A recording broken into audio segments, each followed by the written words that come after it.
Anwar TV, তারপর হচ্ছে পরে আরো বিভিন্ন ওগুলাতে প্র্যাঙ্ক করে ছাড়া না, আমি এটা মনে করছি। বাট এটা যে সিরিয়াসলি বলছে এটা আসলে আমি জানতাম না ভাই। আমি বলবো যে এমপি বা সংসদে যে এমপি জনাব তারেক রহমান এবং আরাফাত রহমানকে শিশু মুক্তিযোদ্ধা হিসেবে স্বীকৃতি দেওয়ার কথা বলেছে, তাকে প্রতিবন্ধী ভাতা দেওয়া হোক।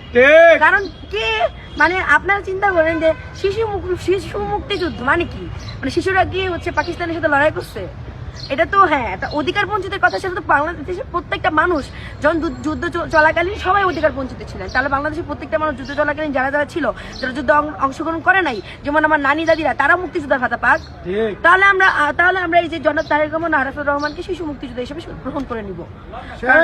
মুক্তিযোদ্ধা হচ্ছে ভাই এমন একটা ওয়ার্ড যেটা হচ্ছে আমাদের দেশকে স্বাধীন করা নিয়ে আমরা এটাকে অনেক সম্মান করি।